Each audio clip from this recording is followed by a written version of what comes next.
Welcome, everyone, to the Armstrong Air Space Museum.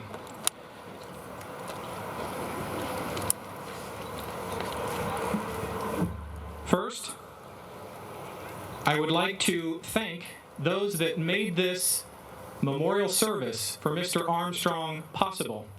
And please bear with me, I have a lengthy list.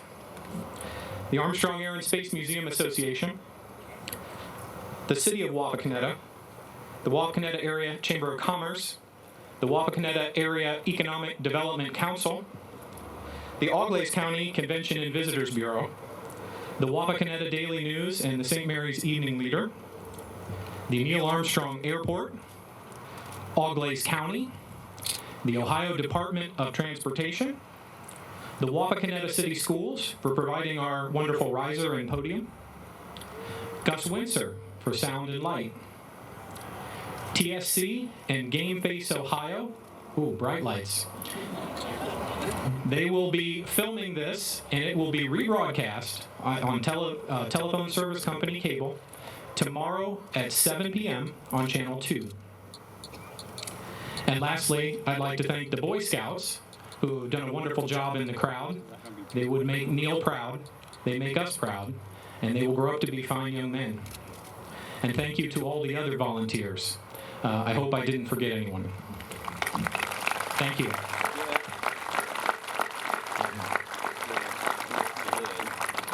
Ladies and gentlemen, I bid you welcome. My name is Tom Finkelmeyer, Jr., and it is my privilege to serve as the current president of the Armstrong Air and Space Museum Association.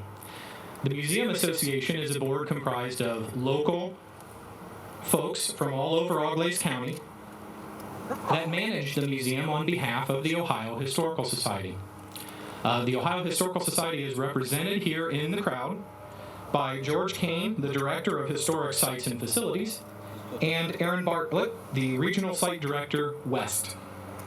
The Ohio Historical Society manages the museum on behalf of you, the people of the state of Ohio. The state owns this museum. It is our museum, and we welcome you here this evening.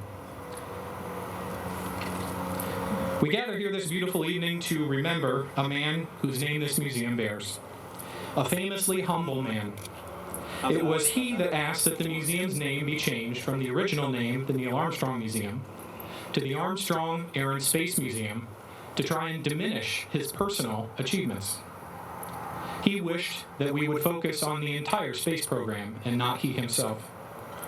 He'd be the first to tell you that he did nothing special on July 20th, 1969, that he stood on the shoulders of tens of thousands to go up and stand on that bright light in the sky.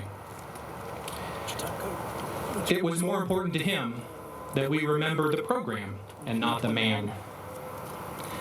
That is, however, a tall request. Mr. Armstrong's self-effacing nature and modesty did not reduce his stature, but enhanced it.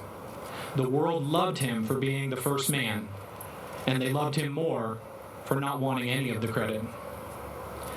I consider it an honor that I was able to share a few moments, a few hours of this man's time. Mr. Armstrong agreed to a business meeting when we formed this board to give us guidance and advice on the way he would like the museum run. After that meeting, he graciously accepted my invitation to go to lunch. That's how I ended up sitting next to the first man on the moon in a campus sub shop near UD. I purposely avoided asking him about his trip to the moon, but I did engage him on his passion for flight. And I said, Mr. Armstrong, and by the way, he never did call me Neil. I said, Mr. Armstrong, could you tell me, of all the aircraft you have flown, which is your personal favorite? He told me, well, that Skylancer you have at your museum up there was no slouch. And the Skylancer sits right over there behind you. But then he paused a moment and he said, it'd have to be the Starfighter. Yes, that's the one. And he got a distant little smile. Well, I'm a big fan of aviation in general and military history, but I was not familiar with the Starfighter, so I had to go Google it when I got home. The F-104 Starfighter was an astonishing aircraft of the Cold War. It was the first aircraft to hold both the speed and altitude records at the same time, and its performance characteristics are still impressive by today's standards. It was also known as the Widowmaker. It was incredibly difficult to fly, and only a top pilot could fly it safely. It claimed many lives. In that one short answer, Mr. Armstrong shared with me that he was a pilot's pilot. He flew an airplane that other men were afraid to fly, and that was his personal favorite. Now, would the color guard present the colors, please?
And now, to honor America, if you would remove your headgear and sing the national anthem.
At this time, I would like to thank our color guard.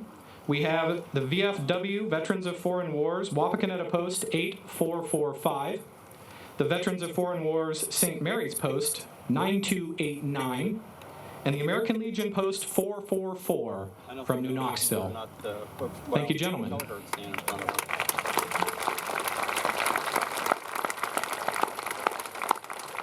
Now, it is my pleasure to introduce Pastor Jeff Davis. The Armstrong family were members of the St. Paul United Church of Christ, and it is that church that hosted a prayer vigil the entire flight of Apollo 11. They were praying for Neil when he landed and was on the moon and when he came home. Pastor Davis.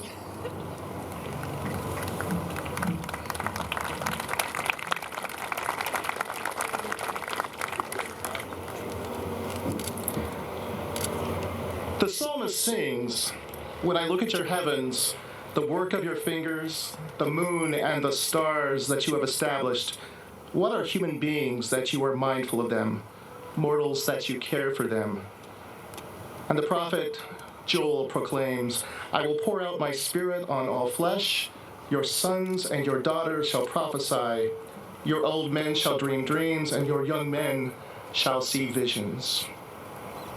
When I was 10 years old, I loved to lie in the grass of our yard in the middle of the night and stare at the heavens, to watch the stars, to stare and search out the meteors, to see the waxing and the waning of the moon. After July 20th of that year, I never looked at the moon in quite the same way. That day was an event for the ages, an event that continues to touch our lives to this day. And for this community, it was even more special. Because of Neil Armstrong, the moon has a special place in the heart of Wapakoneta. And there is a little piece of Wapakoneta on the moon. The iconic image of Neil's footprint has been seen by millions. But you were with him when he took other steps, as he learned how to walk through life, how to walk with others, and how to walk with God. These early footsteps gave him direction and purpose, and would one day allow him to fly to the moon and into the imaginations of people through the ages. On July 24th, 1969, 4 days after the world witnessed for the first time a human being step on the moon, the people of Wapakoneta gathered together at St. Paul United Church of Christ to offer thanks and reflect on what they had witnessed, but much more than that. They celebrated the God who allowed them to be active participants in a dream which was nurtured years before, the dream of a young boy who gazed at the stars and wondered. And we have gathered on this night, beneath the stars and in the light of the moon, to again offer thanks and reflect on how faith is nurtured by the community and how God invites us to seek vision beyond what our eyes can see, and to embrace the gift of God's invitation to discover what God imagines for us all. On that July night here in Wapak, the first words shared at the service were these: "God is not localized in time or place. There is no part of this universe not visited by God. The whole created order is linked with him. Our men landing on the moon did not arrive on a godless planet. God is everywhere and always. He is spirit. His holy presence is everywhere. We cannot escape from him. Bless the Lord, and God bless you." As we remember Neil Armstrong this evening, we remain in awe that 43 years ago, anyone could travel 250 million miles to the moon and return safely. And perhaps more awe-inspiring is that this space traveler was not a stranger, but a member of the family, someone you knew, someone you had grown up with, had attended school with, or shared a pew in church on a Sunday morning. He was the boy who learned to fly at an early age, not far from this place. He loved it so much, he flew to the moon and back. Such an accomplishment might overwhelm one's ego, but Neil's perspective stayed grounded. And when talking about his experience on the surface of the moon, he commented, "It suddenly struck me that tiny pea, pretty and blue, was the Earth. I put up my thumb and shut one eye, and my thumb blotted out the planet Earth. I didn't feel like a giant. I felt very, very small." As I thought about this humble statement, I shared an observation with a member of our congregation, and I told him I understood that Neil was a very private and a very humble man. And he responded, yes, he was very down to earth. Quite a tribute for the first man on the moon.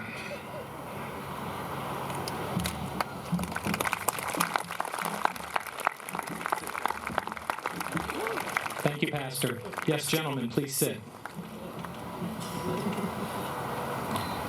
Now, I would like to introduce Adam Rohrbaugh. He is a soloist from the United Church of Christ in New Knoxville, and he will be singing for us this evening. Adam.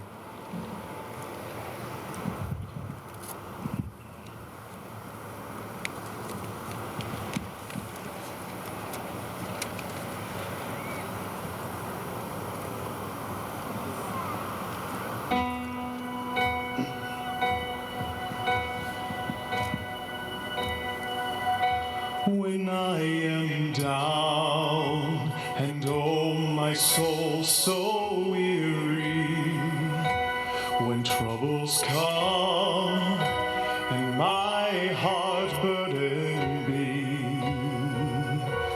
then I am still and wait here in the silence until you come and sit a while with me. You raise me up so I can stand on mountains. You raise me up to walk on stormy seas. I am strong when I am on your shoulders. You raise me up to more than I can be. There is no life without its hunger. Each restless heart beats so imperfectly. But when you come, I am filled with wonder. Sometimes I think I glimpse eternity. You raise me up so I can stand on mountains. You raise me up to walk on stormy seas. I am strong when I am on your shoulders. You raise me up to more than I can be.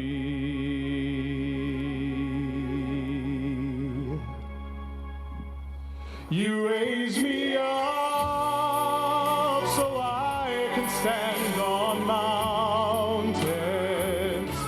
You raise me up to walk on stormy seas. I am strong when I am on your shoulders. You raise me up to more than I can be. You raise me up so I can stand on mountains.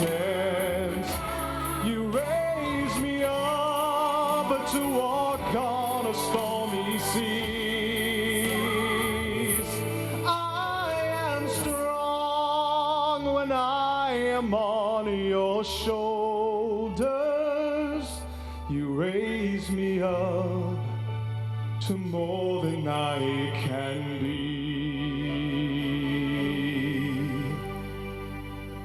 You raise me up to more than I can be.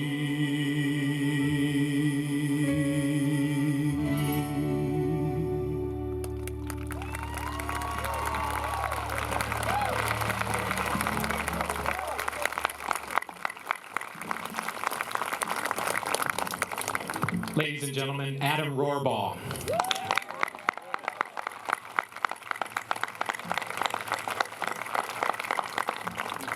I've been informed that those of you in the back may not be able to hear us. All the speakers will endeavor to speak closely into the microphone. Hopefully that will help alleviate the problem. Now it is my great pleasure to introduce a friend of Wapakoneta and now a repeat visitor, astronaut Gregory Johnson. Greg was just here recently for our Summer Moon Festival and donated graciously of his time. So people were able to have lunch, dinner, breakfast, and see an astronaut live and in person. I was able to have dinner with Greg, and he has a singular wit. He is here to speak about what Neil Armstrong meant to him personally and how he was an inspiration for his choice to fly in space. Please help me welcome astronaut Gregory Johnson.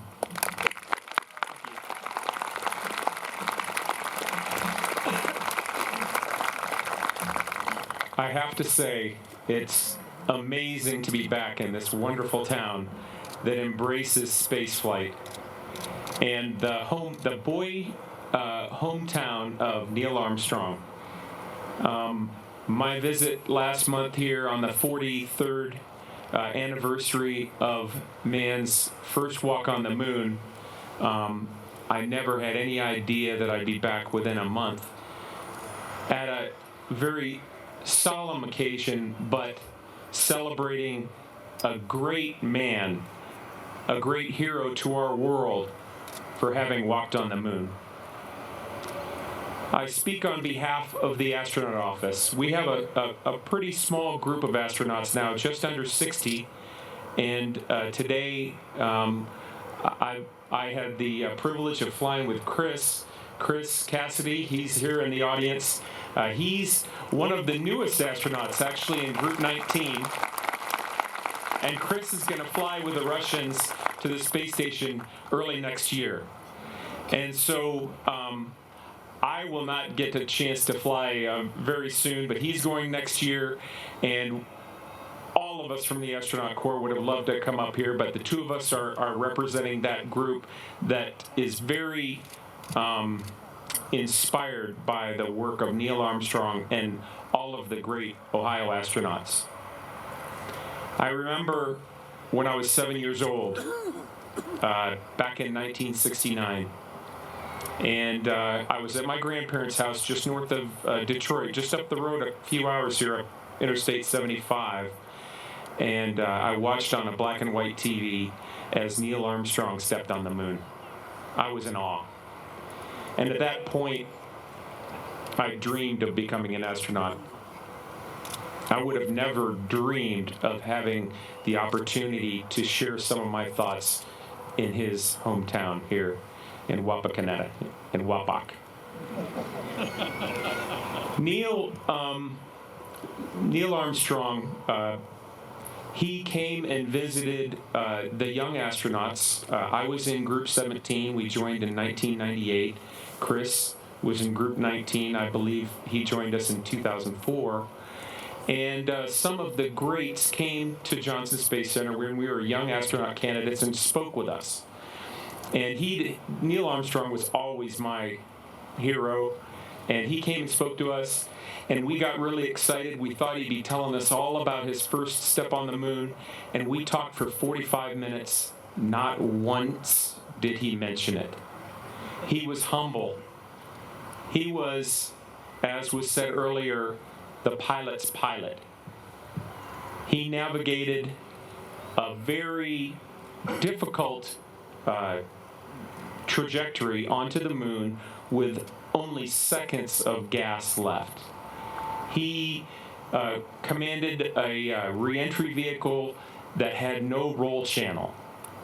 He flew wonderful, challenging aircraft all through his career, and that was what he was really proud about. And he was extremely humble about his experiences being the guy. It was all about teamwork. It was all about that 10,000 people that were behind him as he made that very important step for mankind. So I guess I'd like to close by saying he's my hero. I know he's a hero of yours here in this community. And although we're sad, I want us to celebrate the past, the present, and the future of manned spaceflight.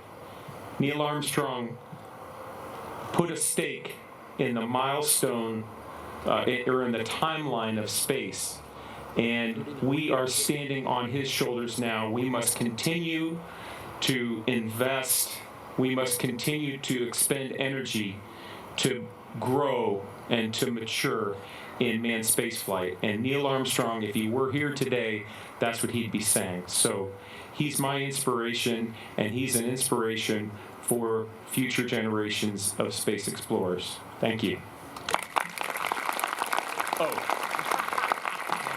And my most important part here is I'd like to introduce my current boss, Ray Lugo. He's the director of the NASA Glenn Research Center. It's a center just up the road in Cleveland. We've got over 3,000 people working there that work on power systems for space vehicles, propulsion, communication. We also do a lot of aeronautical science. We've got great wind tunnels up there. And Neil Armstrong mastered a lot of those sciences that we actually have been putting together in vehicles for decades up at Glenn Research Center. The director of Glenn Research Center, Ray Lugo. Well, it's kind of difficult to see people out there, but first thing I'd like to do is thank Tom for inviting me to come down and share a few thoughts. But also I'd like to acknowledge, I understand Neil Armstrong's classmates are here near the front row. I'm sure it's a big loss for you, but I appreciate having the opportunity to share a few thoughts with you here this evening. I think it's particularly appropriate that this event is being held in Neil Armstrong's hometown. I think everybody knows that Neil was a fairly private person, and I think this is the kind of event that he would like to have to celebrate his memory. And so I think this is an incredibly historic event, and I'd rather be here in his hometown than just about any place else in the United States. So I really want to thank you for that.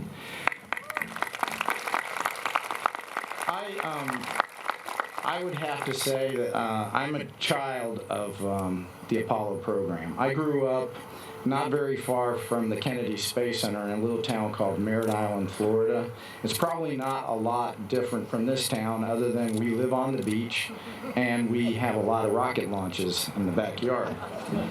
But my dad is a first-generation space engineer, and he worked. We moved to Merritt Island in 1966, which is just at the beginning of the Apollo program, and I saw the end of the Gemini program and all of the Apollo program launches. And my dad, his job was actually checking out the command module and the lunar excursion module that was used for Apollo 11. So I have an emotional attachment to that mission for a lot of reasons. About a month before Neil and Buzz and Mike Collins lifted off from the Kennedy Space Center, my mom and my dad and my little brother and I drove out to the launch site, and we saw the moon rocket sitting there on the launch pad. And then a few weeks later, I got the opportunity to wake up at about 6 o'clock in the morning in the middle of the summer, and I got to drive out to the Kennedy Space Center to spend the morning with about 1 million of my closest friends and family to see Neil and Buzz and Mike Collins lift off. And I can't really describe the way an Apollo moon rocket lifts off, but let's just say it starts out really slow and then it goes really, really fast. So we saw the launch, and we spent most of the day trying to drive 7 miles home. And then I spent the next 3 days glued to the TV, just like everybody else did, listening to Walter Cronkite and Jules Bergman describe every minute, second of the flight between the Earth and the Moon. And then came the time for the landing, and I pretty much had that whole landing sequence memorized. So when Neil and Buzz were calling out all the milestones on the landing, I knew something wasn't going exactly right when they hadn't landed and they only had about 30 seconds of fuel left. But as everybody knows, Neil being the consummate pilot, he put the vehicle down, and I think everybody remembers the words from Tranquility Base. So I went to bed right after that because they weren't supposed to roll out of the lunar excursion module till near around midnight or 1 o'clock in the morning, and I didn't want to miss it. But my mom had to wake me up because they moved up the walk on the moon. So let me fast forward that to 2007, and I'm a 32-year career veteran with NASA, and I get the opportunity to come be the Deputy Center Director at the Glenn Research Center. And one of the key considerations I had was the fact that Ohio is the home to at least 3 of the greatest astronauts of all time, in John Glenn, Neil Armstrong, and Jim Lovell. And I said to myself, if I'm going to have a chance in my lifetime to get to know any of these 3 men, being in Ohio is probably the best place to be. So it was actually not far into 2008 when I met Neil for the first time, and everything you hear about him, he's a humble man, he's a quiet man, he tends to be a little bit private, is absolutely true, but there's not a friendlier person that you would ever meet in your life. And it was just several months ago, it was in Columbus, and we were celebrating the 50th year of John Glenn's first flight that I saw Neil for the last time. And I think I will remember Saturday afternoon like a lot of us remember a lot of dates in history. And so it was a very hard day for me. And I hope that I haven't made a total fool of myself, and that I've shared my personal story about Neil Armstrong and what it's meant to me to know Neil. So thank you for having me here, and hopefully we'll all be able to remember Neil tonight when we give a good wink at the moon.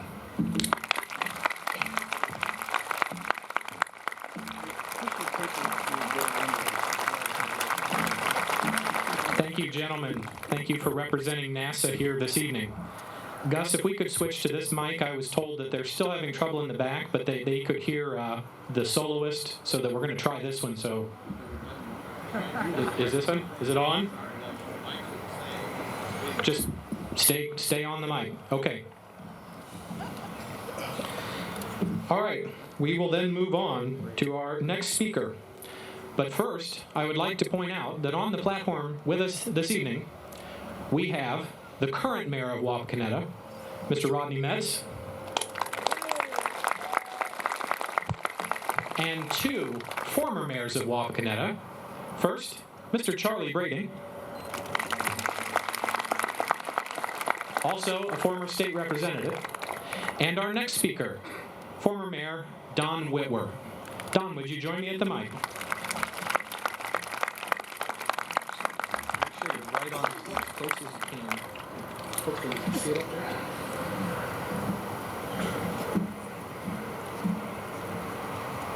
Steve Armstrong was like all fathers who were proud of their family. One evening while attending a Lions picnic at Sam Maxon's cottage in Indian Lake, Steve, Al Moon, and I were in the Maxon living room chatting. Steve seemed to be a little nervous and had great concerns. After a while, I asked Steve what he had in his mind. He said that his son Neil, who is a test pilot, was flying X-15, capable of flying at this very moment.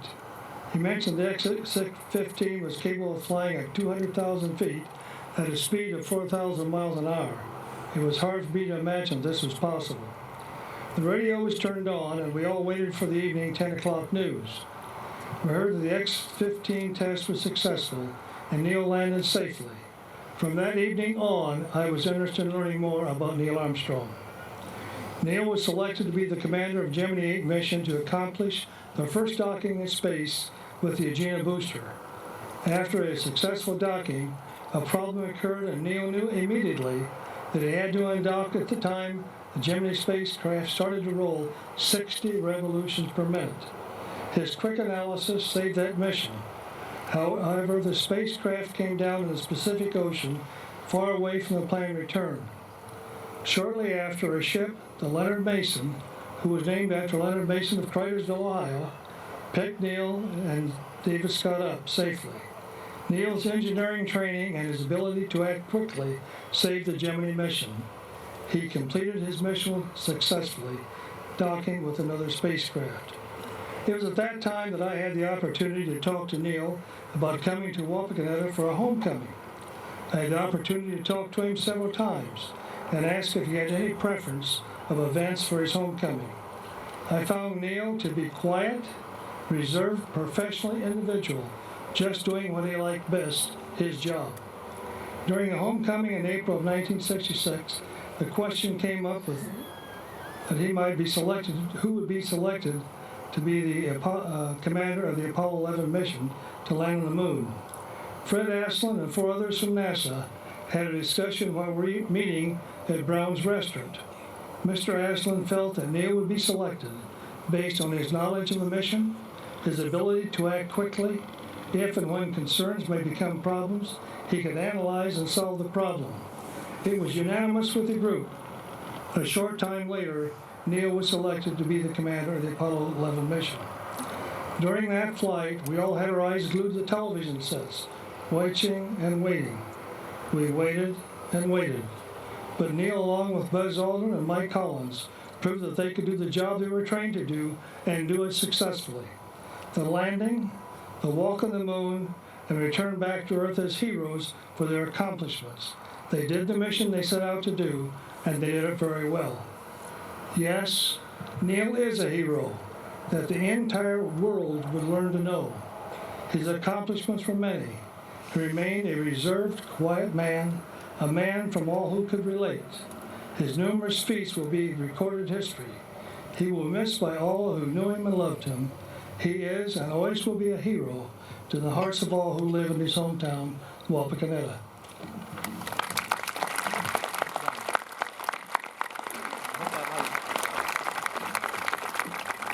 Thank you, Mayor Whitwer. While we were disappointed that John Glenn could not attend this evening, he did provide us with a written statement that he would like read. This is the words of Senator John Glenn on the passing of Neil Armstrong, Monday, August 27, 2012. With Neil Armstrong's passing, our nation lost a true hero. Personally, we lost a great friend.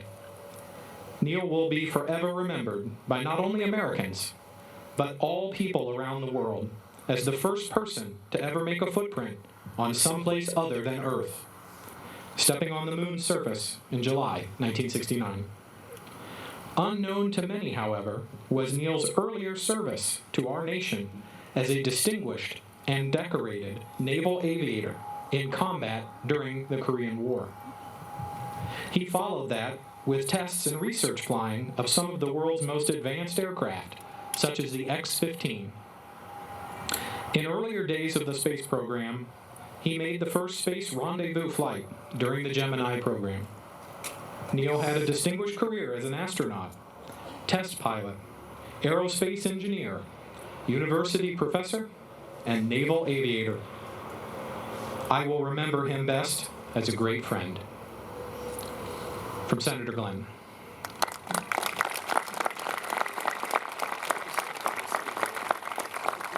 And now, it is my pleasure to introduce Dudley Schuler, a friend of Mr. Armstrong. Dudley.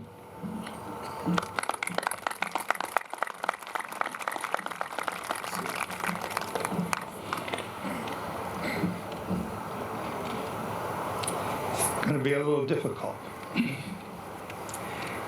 You've heard accolades and all kinds of wonderful things about Neil, but I grew up with him. And I was proud to be able to say that I was a good friend to the end. The Armstrong family came to Wapakoneta from Upper Sandusky. They had lived in St. Mary's a number of years earlier, while Neil was in 2nd grade. He began reading books for 3rd and 4th grade, and even 5th grade, and his teacher decided that he should be moved up a grade. When he started school here in Wapak, he was placed in the freshman class. We were both born in 1930. I was in 8th grade.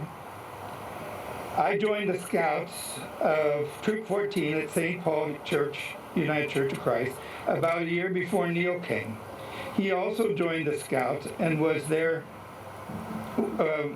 He was there and became friends, probably because we were both new kids on the block. Eventually, we got to be a part of a group of 5 that were close and did everything together.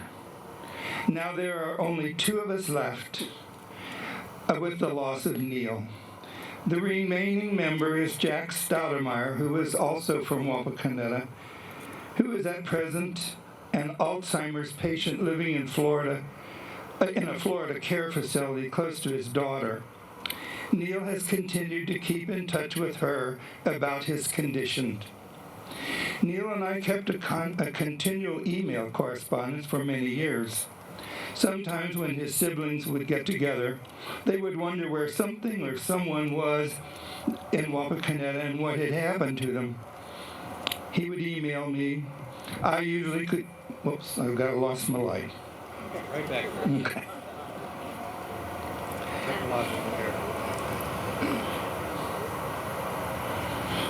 Okay, thank you. He was always, I could keep them abreast of the things and tell them what they wanted to know. He was always loyal to his boyhood friends, and I believe that to be a wonderful trait for someone so caught up in fame. When he was here for the homecoming celebration after the parade was over, there was a dinner at the church for the family and friends. While there, I asked Neil and his wife, Jan, at that time, to come over to our house for a relaxing couple of hours with a few close friends of ours and my brother and his wife. Later, one of the Secret Service agents that were traveling with them called and wanted to know if we were expecting anyone. Once they decided that it was okay, they all came in. Once inside, off came all their shoes, and we had a very relaxing and enjoyable evening. We even sat on the floor and watched the Miss America pageant. While talking to Neil, we asked what were some of the concerns that they had had while preparing for and during the flight. First on the list was that everything was done with manufacturer's lowest bids. Neil had a very dry sense of humor. He enjoyed a good story and had a hearty laugh. When he was interviewed, he was all business and was extremely serious and thoughtful before answering their questions. Sometimes you would think he didn't hear you, and all of a sudden, he would start to spew the answers along with a dissertation on the subject. When that happened with me, I'd laugh, and we'd change the subject. Once he told me that when the press asked questions, he had a game he played. His answer would direct them into the next question he wanted them to ask. He had a habit when we would walk together or in a group, he would suddenly turn around and walk backwards so he could talk to you and see you. Having been born during the Depression, we didn't have a lot of things to play with. We had to improvise and make our own fun. We were quite innovative. If you had a bike, or if you were lucky enough to have a bike or roller skates, or with a few different kinds of balls and things, you could do about anything.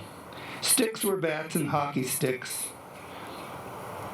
We spent a lot of time building model airplanes, a big hobby in those days.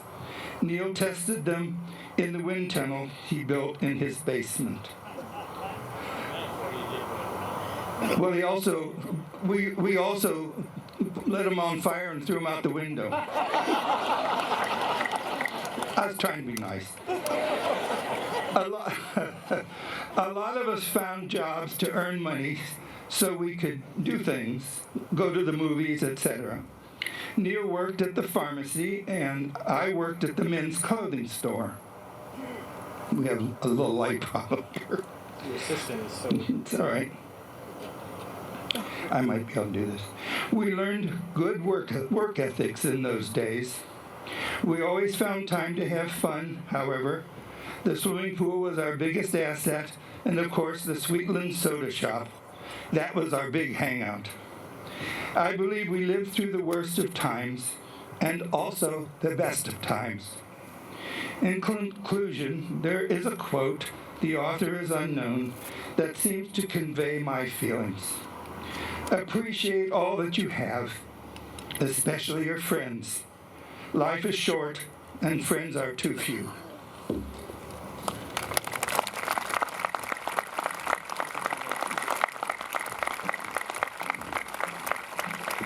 Thank you, Dudley. I'm sure that my parents, now hearing that Mr. Armstrong set model airplanes on fire, will feel a lot better about my childhood and all the model ships that went down in flames in our pond. I don't feel like such a weirdo anymore. Now, I would like to introduce, with pride, a young man who has put the Armstrong Museum on the map again. I think we have had more appearances in the paper in the last 2 years than I've remembered in some time.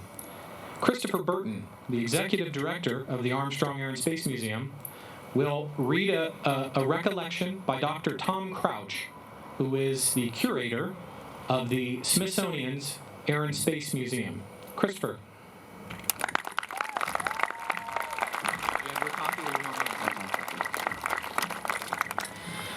Unfortunately, Dr. Crouch could not be here today from Washington, D.C., but he did send me this message. Curating that museum, the Armstrong Air and Space Museum, and meeting Neil Armstrong, a genuine American hero whom I would know for 40 years, was an important part of my early career. As part of the Armstrong Museum project, I wrote my first book, or long pamphlet, depending on your point of view, The Giant Leap, a chronology of Ohio aerospace events and personalities. Neil agreed to write the foreword to the book, an extraordinary honor for a budding historian. When my little book was published, the designer printed Neil's signature at the end of the foreword. 20 years later, in 1991, Neil spent some time with the National Air and Space Museum working on a short-lived television series, First Flights. He was sitting in my office one day, and I showed him the copy of that little book and asked him if he remembered writing the foreword. He said of course he did, picked it up, and signed it beneath his printed signature. At the time when he was no longer giving autographs. This was a souvenir I treasure. Knowing his deep appreciation for the achievements of the Wright brothers, I persuaded him to join the First Flight Centennial Advisory Board, which I was chairing. He played a key role. While he did not enjoy public appearances, he was more than willing to be very public indeed when it involved honoring the inventors of the airplane for the centennial of their first flight. I think the last public appearance was in Dayton in June when he spoke at the centennial commemoration of Wilbur Wright's death. How appropriate. Again, I wish I could be there with you tomorrow evening. Best wishes to you. Take care. Dr. Crouch.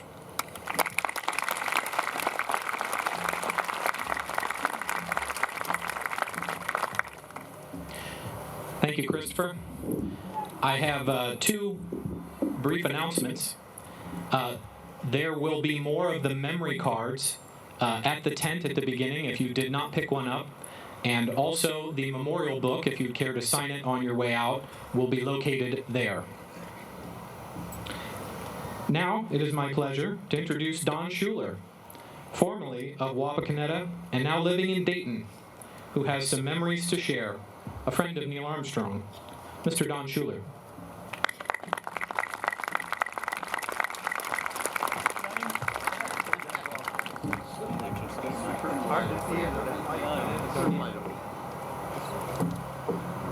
Turn that light on.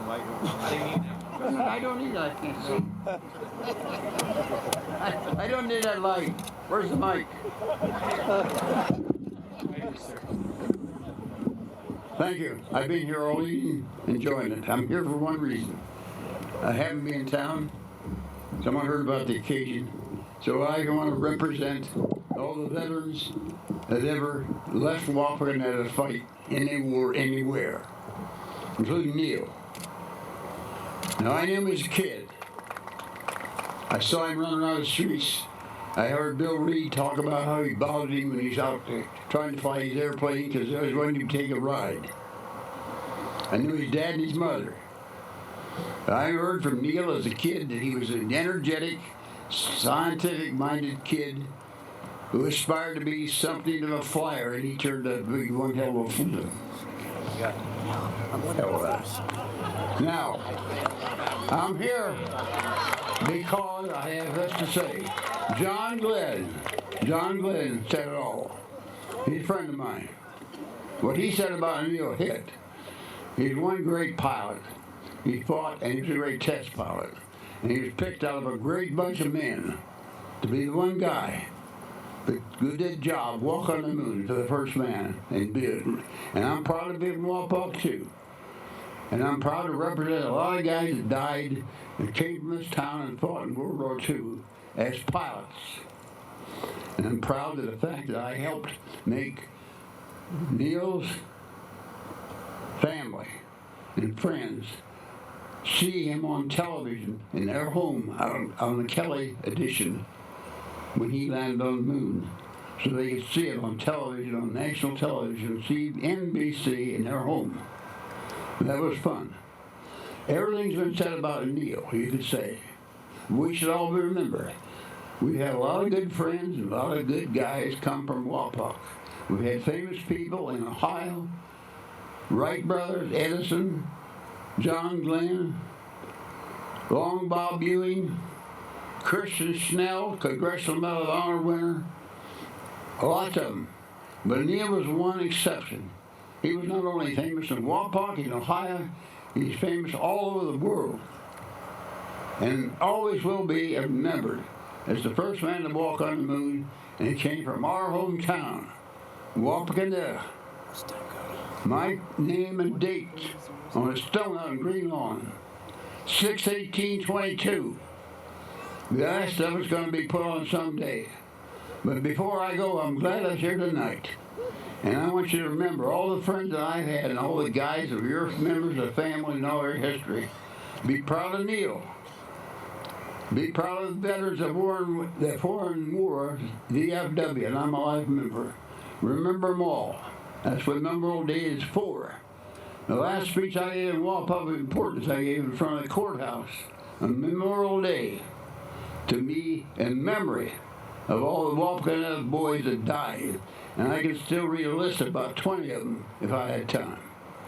So I've given my speech. I represent all those guys, like myself, that are not here.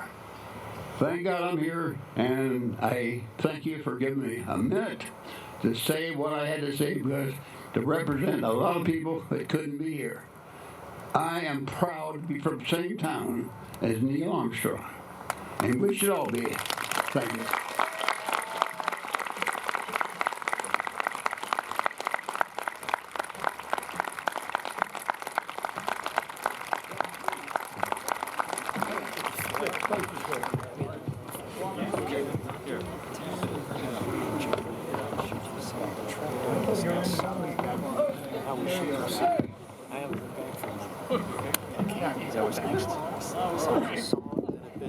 I just want to check that the teeth were not left here. Thank you, Don.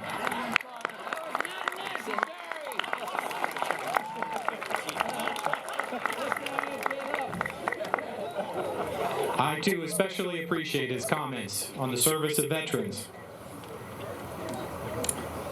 Now, we will have a song. The song is called Way Up There. It's a NASA-themed song written to celebrate the Wright brothers' centennial. It also, sadly, served as a memorial to spaceflight and the shuttle Columbia's astronauts who perished. Listen to Patti LaBelle's performance of the song that occurred and was recorded during a February 6th memorial service at the Washington National Cathedral.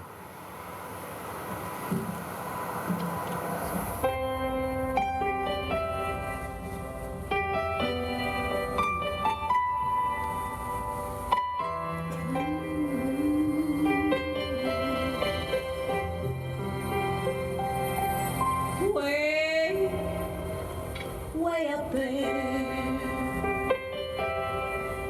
where peace remains, where silence thunders and angels sing. Imagination and amazing grace bring us closer to our home in space.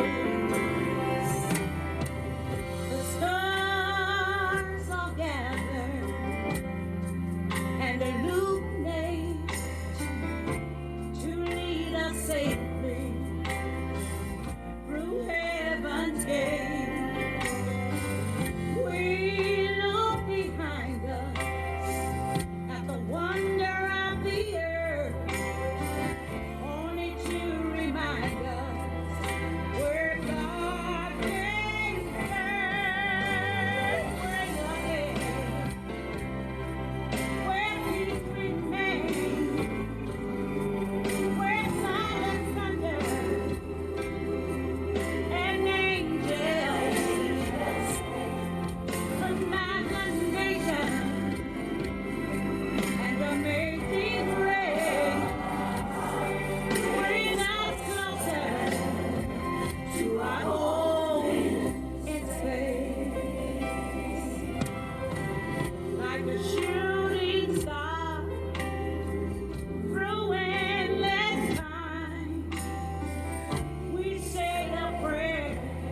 way up there where peace remains, where silence thunders and angels sing. Imaginations, amazing grace, bring us closer to our home in space.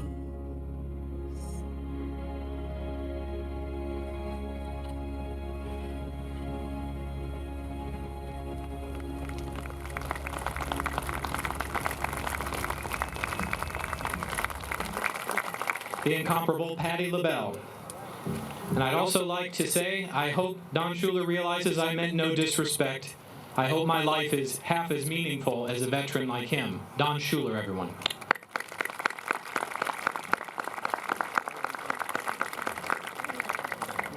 Now, Pastor Jeff will join us again at the podium for a benediction. Pastor?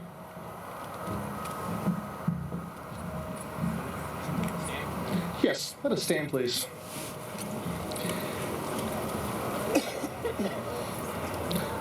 On the day that Apollo 11 crew returned to Earth and everybody celebrated their safe return, a prayer was offered for them and for the world. Let us pray the portion of that prayer. We thank you, our Father, for life and love and for the mystery and majesty of existence, for the world of beauty which surrounds us, and for the miracle of our conscious life by which we behold the wonders of the universe. The world which you have created is a sacrament of your presence to those who draw near with faith. You are not only in the strange and unusual, but in and through and behind all created things. This evening we bring the growing heights of knowledge and the expanding universe of experience into our prayers. We are grateful for our country and for this new chapter of lunar space exploration in our history, which this night recalls. Yet, O God, while we are immensely impressed by the technological achievement of our successful lunar flight, save us from conceit, the dangers of self-centeredness and lust for power. Show us how the love and the life of Christ may be made the measure of our true self, and help us in humility and in faith to make our contribution to the coming of your kingdom among the people of the earth.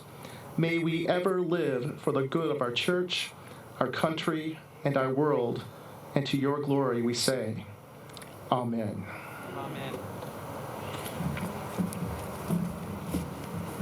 Thank you again, Pastor, for those words. If those in attendance would care to please turn your attention to the moon. Mr. Josh Hines, who is a member of the Armstrong Air Space Museum Association's board, will read a statement from the Armstrong family. Josh.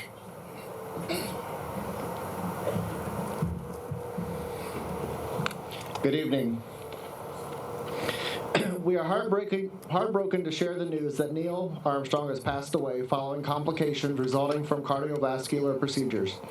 Neil was our loving husband, father, grandfather, brother, and friend.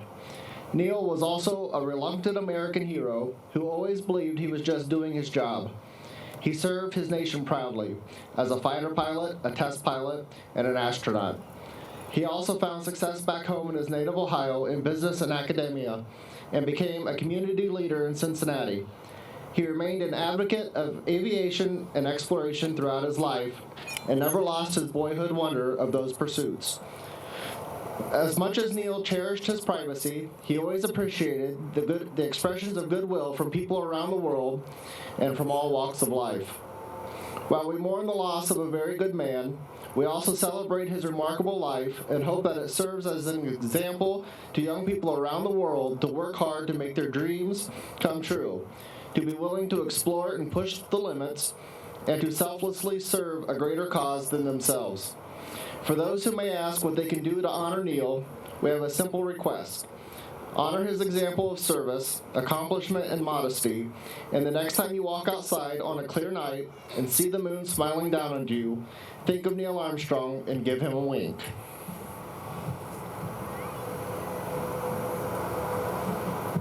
Thank you, Josh. I don't think we could have asked for better weather. This is as clear a night as you could possibly wish for, to remember Neil and to have a beautiful, beautiful view of the moon.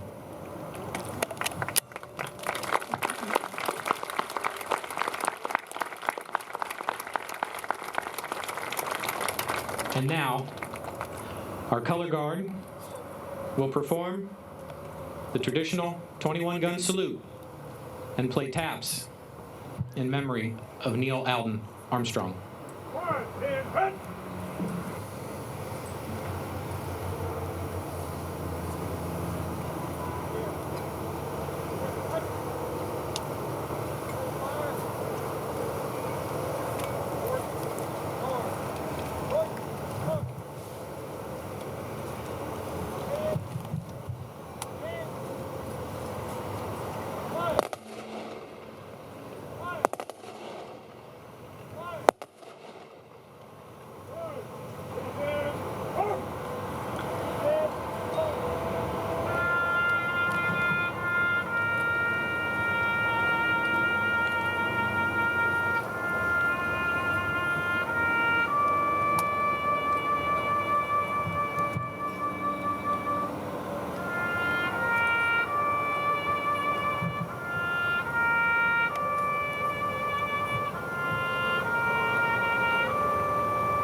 Color guard, please retire the colors.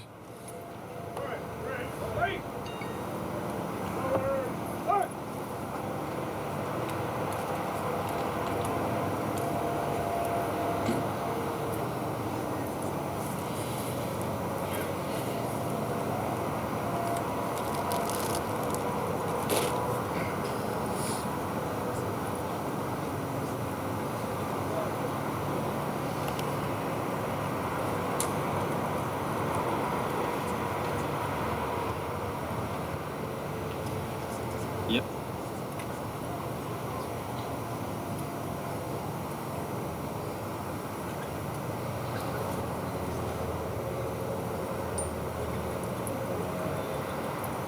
And then on the bottom now.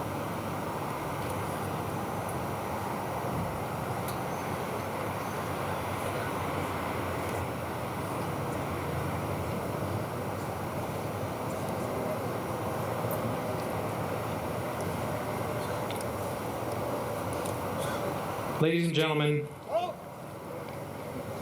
Mr. Armstrong may have believed that he lived but the small life